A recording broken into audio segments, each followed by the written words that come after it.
আপনি যদি মনে করেন যে এটিএম আজহারুল ইসলামের উপরে যা হয়েছে তা সঠিক, তাহলে বুঝতে হবে আপনাকে ওই উপদেষ্টা পরিষদে বসানোই অন্যায় ছিল। আসসালামু আলাইকুম রহমতুল্লাহ। প্রিয় দর্শক, গোপন সংবাদের সূত্রে আমরা যেটা জানতে পেরেছি, এটিএম আজহারুল ইসলামের মুক্তি কেন হচ্ছে না? এটিএম আজহারুল ইসলামের মুক্তি হচ্ছে না, উপদেষ্টারা এটিএম আজহারুল ইসলামকে মুক্তি দিচ্ছে না, উপদেষ্টারা বাধা হয়ে দাঁড়িয়েছে। প্রিয় দর্শক, এ বিষয়ে খুবই গুরুত্বপূর্ণ তথ্য ফাঁস করেছেন অনলাইনে অ্যাক্টিভিস্ট, বিএনপির একজন নেতা এবং বিএনপির একজন সংসদ পদপ্রার্থী ডক্টর ফয়জুল হক। ডক্টর ফয়জুল হক তিনি ফাঁস করে দিয়েছেন যে কারা, কেন, কী কারণে এই উপদেষ্টারা এটিএম আজহারুল ইসলামের, জামাত নেতা এটিএম আজহারুল ইসলামের মুক্তি দিতে বাধা প্রদান করতেছে। এ বিষয়ে তিনি গুরুত্বপূর্ণ তথ্য ফাঁস করেছেন। আমি আপনাদেরকে অনুরোধ করব ডক্টর ফয়জুল হকের এই বক্তব্যটি আপনারা শুনবেন এবং ভালো লাগলে শেয়ার করে সবাইকে দেখার সুযোগ করে দেবেন। চলেন প্রিয় দর্শক, আমরা ডক্টর ফয়জুল হকের বক্তব্যটি শুনে আসি। জামায়াত নেতা এটিএম আজহারুল ইসলামের মুক্তি নিয়ে সরকার নাটক সিনেমা শুরু করে দিয়েছে। আপনারা জানেন এটিএম আজহারুল ইসলামকে এবং এটিএম আজহারুল ইসলাম সহ বাংলাদেশে 2013 সালে যাদেরকে যুদ্ধাপরাধের নাটক সাজিয়েছে এবং শাস্তি দিয়ে যাদেরকে ফাঁসির কাস্টে ঝুলিয়েছে, তারা কেউ বাংলাদেশে যুদ্ধ অপরাধ সংগঠিত করেননি। তারা কেউ অপরাধী ছিল না। যেই ভাষায় শেখ হাসিনা মিথ্যাচার করে এই মানুষগুলোকে ফাঁসির কাস্টে দিয়েছে, তার সাথে এই মানুষগুলোর ব্যক্তি জীবন, সামাজিক জীবন, রাজনৈতিক জীবনের কোনো মিল ছিল না। কিন্তু ফেসিবাদের সেই শেখ হাসিনা বাংলাদেশে চিরদিনের জন্য ধর্মীয় রাজনীতি নিষিদ্ধকরণ এবং বাংলাদেশে অবৈধ পথে আওয়ামী লীগের ক্ষমতা দীর্ঘায়িত করার জন্য জামায়াত ইসলামের কেন্দ্রীয় নেতৃবৃন্দকে টার্গেট করে তাদেরকে হত্যা করেছে। এবং যিনি এখন পর্যন্ত হত্যার রশি নিয়ে ঝুলে আছে, তিনি হচ্ছেন এটিএম আজহারুল ইসলাম সাহেব। বয়োবৃদ্ধ এই মানুষটিকে জেলের মধ্যে আজকের 5ই আগস্টের পরে এখন পর্যন্ত প্রায় 8-9 মাস অতিবাহিত হয়েছে। স্বাধীন বাংলাদেশেও তাকে জেলের মধ্যে থাকতে হচ্ছে। এর চাইতে দুর্ভাগ্য আর কিছু হতে পারে না। জামাত ইসলাম যদি ব্ল্যাঙ্ক চেক এই সরকারকে না দিত, ডক্টর মোহাম্মদ ইউনূস সাহেবের প্রতি অকুণ্ঠ সমর্থন না দিত, তাহলে এই সরকারের টিকে থাকা নিয়ে প্রশ্ন হয়ে যেত। কারণ বাংলাদেশে যারা যারা এই সরকারকে টিকিয়ে রেখেছে, তার মধ্যে অন্যতম একটি দল হচ্ছে আজকের এই জামায়াত ইসলামী বাংলাদেশ। আপনারা জানেন বাংলাদেশের বৃহত্তর যে কয়েকটি দল রয়েছে, বাংলাদেশ জাতীয়তাবাদী দল সর্ববৃহৎ দল, এই দলটিও নির্দ্বিধায় এই সরকারকে সমর্থন জানিয়ে যাচ্ছে। পাশাপাশি জামায়াত ইসলামী বাংলাদেশ এই সরকারকে কোনো কোশ্চেন করা ছাড়া শুরু থেকে এখন পর্যন্ত সমর্থন জানিয়ে যাচ্ছে। ফলে এখন পর্যন্ত জামাত যে রেজাল্ট পেল, সেটা হচ্ছে সম্পূর্ণ জিরো। যে জামাতকে মনে হচ্ছে যেন এই সরকারের কোনো গুরুত্বই দেওয়ার প্রয়োজন নেই, যা ইচ্ছে তাই করে যাবে। এবং 9 মাস পর্যন্ত এই জামাতের একজন কেন্দ্রীয় নেতার জন্য এই দলটিকে ভদ্রভাবে রাজনীতি করে যেতে হবে, এটা আসলেই দুঃখজনক। গত 16 বছরে এই দলের উপরে জুলুম করেছে, অত্যাচার করেছে। 2013 সালে নাটক সিনেমা করে মিথ্যা বানোয়াট মামলা দিয়ে এই দলের শীর্ষ নেতৃবৃন্দকে ফাঁসির কাস্টে ঝুলিয়েছে। আর আজকের স্বাধীন বাংলাদেশে হাসিনা পালায়নের পরে, যেখানে সকল অন্যায় বিচারগুলো একটা রায়ের মধ্য দিয়ে, একটি গেজেট প্রকাশের মধ্য দিয়ে কিংবা সরকারি সিদ্ধান্তের মধ্য দিয়ে সব বাতিল হয়ে যাওয়ার কথা, সেটাকে এখনো কোর্টের বারান্দায় ঝুলিয়ে রেখে প্রত্যেকটা দিন এটাকে সময় ক্ষেপণ করা হচ্ছে। আর ওই মানুষটিকে মৃত্যুর জন্য প্রহার গুনতে হচ্ছে। আমি সত্যি অবাক হয়েছি। আমি জামাতের উপরেও ক্ষিপ্ত। আমি ক্ষুব্ধ হয়েছি এজন্য যে আপনারা অনেক উদারতার পরিচয় দিয়েছেন। আওয়ামী লীগের আমলে আপনারা রাজপথে আন্দোলন করে সংগ্রাম করে আপনাদের দলকে টিকিয়ে রেখেছেন। বহু মানুষ বহু ফান্দে আপনাদেরকে ফালাতে চেয়েছে, আপনারা সেই ফান্দে পড়েন নাই। আপনারা দেশের প্রয়োজনে, জাতির প্রয়োজনে ঐক্যবদ্ধভাবে আপনারা জীবন বাজি রেখে লড়াই করেছেন। এই সরকার 5ই আগস্ট এসেছে, আপনাদের আস্থা এবং বিশ্বাস তাদের উপর ছিল, কিন্তু সেই আস্থা বিশ্বাস তারা রাখতে পারে নাই। এটিএম আজহারকে মুক্তি দেওয়া 1 ঘন্টার ব্যাপার নয়। কিন্তু এখন পর্যন্ত আপনারা, সেদিন আমার মনে আছে, এটিএম আজহারুল ইসলামের মুক্তির জন্য আপনারা ঘোষণা করেছিলেন যে প্রয়োজনে সবাই মিলে জেলে যাব। তারপরে সরকার হয়তো বিশেষ বুদ্ধি দিয়েছে যে না, আমাদেরকে যে কোনো মূল্যে আইনের মাধ্যমেই এটাকে পার পেয়ে যেতে হবে, এবং সময় ক্ষেপণ শুরু হলো। কিন্তু আজ অবধি পর্যন্ত এটার এখন পর্যন্ত কোনো শুরু হলো না। বাংলাদেশের সাধারণ জনগণ থেকে শুরু করে প্রত্যেকটি নেতাকর্মী বিশ্বাস করে এটার পিছনে বিদেশি হাত রয়েছে, এবং ষড়যন্ত্র রয়েছে, এবং এই সরকারের মধ্যেই ঘাপটি মারা কিছু উপদেষ্টা থাকতে পারে যারা এটিএম আজহারুল ইসলামের সত্যিকার অর্থে মুক্তি চায় না। আমি দল বুঝি না, মত বুঝি না। এ বাংলাদেশে বহু মানুষের মামলা উঠে যাচ্ছে, বহু মানুষকে জেল থেকে মুক্ত করা হয়েছে, বহু মানুষকে বিভিন্ন জায়গায় খালাস করে দেওয়া হচ্ছে, তারপরেও এটিএম আজহারুল ইসলাম কেন ওখান থেকে মুক্তি পাবে না? তার মানে কি আপনি প্রমাণ করতে চান যে শেখ হাসিনা যেই মানুষগুলোকে ফাঁসি দিয়েছে সেটা সঠিক ছিল? তার মানে আপনি প্রমাণ করতে চান যে শেখ হাসিনা যা করেছে সেটাই সঠিক?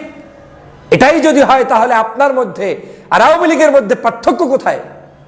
5ই আগস্ট হয়ে যাওয়ার সাথে সাথে ওই দিন বাংলাদেশের যতগুলো রায় একদিনে ঘোষণা হওয়ার কথা ছিল, যতগুলো সিদ্ধান্ত একদিনে নেওয়ার কথা ছিল, তার মধ্যে অন্যতম হচ্ছে এই এটিএম আজহারুল ইসলামের মুক্তি, যেটা নিয়ে কোনো দ্বন্দ্ব থাকার কথা না, যেটা নিয়ে কোনো দ্বিধা থাকার কথা না, যেটার সাথে কোনো দল আর মতের কোনো প্রশ্ন নেই।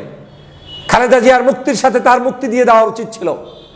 রাজনৈতিক দলগুলোর মার্কা কিংবা তাদের কার্যক্রম স্বাধীনভাবে চলার জন্য মামলা হামলা এগুলো নিয়ে বসে থাকা লাগতো না। ওই দিনই চাইলে জামাত সহ বাংলাদেশে যারা নির্যাতিত দল ছিল, যাদের মার্কা নাই মার্কা দিয়ে দাও, যাদের প্রতীক নাই প্রতীক দিয়ে দাও, যাদের দল বন্ধ করেছে বন্ধগুলোকে চালু করে দাও, এরকম সিদ্ধান্ত সরকার চাইলে 1 ঘন্টায় নিতে পারত। কিন্তু অতিরিক্ত ভদ্রতা যারা দেখাচ্ছে, তাদের সাথে অভদ্র আচরণ শুরু করার মধ্য দিয়ে সরকার এখন এক মহা পরিকল্পনা নিয়ে মাঠে নেমেছে। আমি ধিক্কার জানাই আপনাদের এই সকল অশুভ সিদ্ধান্তের। আপনারা আওয়ামী লীগের যেই নেত্রী বাংলাদেশ থেকে পালিয়ে গিয়েছে তার আমলে কোনো কিছুই তো সঠিক নেই, এদেশের বিচার সঠিক নেই, আইন সঠিক নেই, এদেশের মানুষের কার্যক্রমের উপরে যতগুলো জুলুম অত্যাচার করেছে সবই তো বেঠিক ছিল। তারপরেও তার সেইটাকে ঘুরিয়ে পেঁচিয়ে একদিন আপনার কি বলে বিচারপতি নাই, একদিন এই নাই সেই নাই, একদিন আগের রায় দিয়েছে 4 জনে মিলে, এখন যদি মানে রায়ের সংখ্যা লোক যদি বেশি না হয় তাহলে হবে না, এখন 7 জনের টিম বানাও। এইসব ধান্দাবাজি কোত্থেকে এসেছে আমি বুঝি না। আমি মনে করি এটিএম আজহারুল ইসলামকে যদি মুক্তি এই সরকার 2-1 দিনের মধ্যে দিতে ব্যর্থ হয়, তাহলে যদি এই জামাত ইসলাম বাংলাদেশের এই মুহূর্তে আম জনতার ভালোবাসাকে অনুধাবন করে রাজপথে নামতে ব্যর্থ হয়, তাহলে তাদেরকে কিন্তু জনগণের কাছে প্রশ্নবিদ্ধ হতে হবে। আপনি আর যাই করুন, এখানে কোনো ধানাই ফানাই চলবে না। একজন মানুষ মারা যাচ্ছে অন্যায়ভাবে, 1 যুগ পর্যন্ত জেলের মধ্যে থাকছে, যাদেরকে মেরে ফেলেছে তো ফেলেছে, এখন যে ব্যক্তি বেঁচে আছে তাকেও মেরে ফেলবেন। এই এটিএম আজহারের যদি কিচ্ছু হয় তাহলে দায়িত্ব আওয়ামী লীগ যেমন বহন করতে হবে, এই সরকারকেও বহন করতে হবে। আমি অবাক লাগে, আমার ধিক্কার জানাই আপনাদের এই সকল সংস্কারের আমি ধিক্কার জানাই। কিসের সংস্কার? শেখ হাসিনা যা যা করেছে সবকিছু বাতিল করে দিতে হবে, এটাই হচ্ছে সংস্কার। কিন্তু একটা ভালো লাগে সেইটা সংস্কার, আর একটা ভালো লাগে না সেটা সংস্কার হবে না। এসব ধান্দাবাজি কোথায় পেয়েছেন? আপনি যদি মনে করেন যে এটিএম আজহারুল ইসলামের উপরে যা হয়েছে সব তা সঠিক, তাহলে বুঝতে হবে আপনাকে ওই উপদেষ্টা পরিষদে বসানোই অন্যায় ছিল। এটিএম আজহারের উপরে যা হয়েছে তা অন্যায় ছিল। কাদের মোল্লা থেকে শুরু করে আজকের মতিউর রহমান নিজামী থেকে শুরু করে আলী হাসান মুজাহিদ থেকে শুরু করে কামরুজ্জামান থেকে শুরু করে আপনার মীর কাসেম আলী পর্যন্ত যাদেরকে ফাঁসির কাস্টে ঝুলিয়েছে, প্রত্যেকটি মানুষের উপরে জুলুম ছিল। এটা কোনো আইন ছিল না, এটা কোনো সঠিক বিচার ছিল না। অতএব যারা এটাকে জুলুম মনে না করবেন, আপনারা উপদেষ্টা পরিষদে বসে আমাদের সাথে মুনাফিকি করছেন। জুলুমকে জুলুমই মেনে নিতে হবে, জুলুমকে জুলুম হিসাবেই বলতে হবে। এটিএম আজহারকে এখন মুক্তি দিতে হবে, এই মুহূর্তে মুক্তি দিতে হবে। সরকারের কিছু কিছু জিনিস আমি দেখছি বেশ পেঁচিয়ে গেছিয়ে এদিক সেদিক কথা বলার চেষ্টা করেন, এই সকল কার্যক্রম আপনাদের কিন্তু পতন ত্বরান্বিত করবে। আমি অবাক হয়ে যাই। আমি সব সময় গত 16 বছর জুলুমের বিরুদ্ধে কথা বলেছি, অন্যায়ের বিরুদ্ধে কথা বলেছি। আজ চুপ করে আমরা ব্ল্যাঙ্ক চেক দিয়ে এই সরকারকে সহযোগিতা করছি, এর মানে এই নয় যে আজকের যা ইচ্ছা তাই করবেন, সেটা হতে পারে না। বাংলাদেশে যদি এখনো সেই দাড়িওয়ালা টুপিওয়ালা ইসলামওয়ালার কারণে রাজনীতিতে তারা আজকে দূরে থাকতে হয়, বিচারের ক্ষেত্রে তাদেরকে অমানবিকভাবে নির্যাতন করতে হয়, নিপীড়ন করতে হয়, তাদেরকে ভিন্ন খাতে আপনি প্রভাবিত করতে চান, তাহলে তো সঠিক বিচার করলেন না। শেখ হাসিনা যা যা করেছে তা কি সঠিক? যুদ্ধাপরাধী ট্যাগ লাগিয়েছে কি সঠিক? সাইদি সাহেবকে হত্যা করেছে এটা কি সঠিক? আপনার আপনার কি বলে সালাউদ্দিন কাদের চৌধুরীকে হত্যা করেছে, এটা কি সঠিক? যাদেরকে গুম করেছে এটা কি সঠিক? যাদেরকে ক্রস ফায়ার দিয়েছে এটা কি সঠিক? আওয়ামী লীগের আমলে সংগঠিত কোনো কার্যক্রমই তো সঠিক নয়। তাহলে এটা তো একটা কাগজে 1 ঘন্টার মধ্যে লিখে দিতে পারেন যে আওয়ামী লীগের আমলে সংগঠিত হওয়া বিচার ব্যবস্থাকে বাতিল ঘোষণা করা হলো এবং যাদেরকে হত্যা করা হয়েছে তাদের জন্য আপনার ক্ষমা চাইতে হবে, এবং যারা জীবিত আছে তাদেরকে 1 ঘন্টার মধ্যে আপনি তাদেরকে নোটিশ দিয়ে বের করে দিতে পারেন। কিন্তু আপনারা সেটা না করে এখনো আজহারুল ইসলামকে নিয়ে তালবাহনা শুরু করেছে।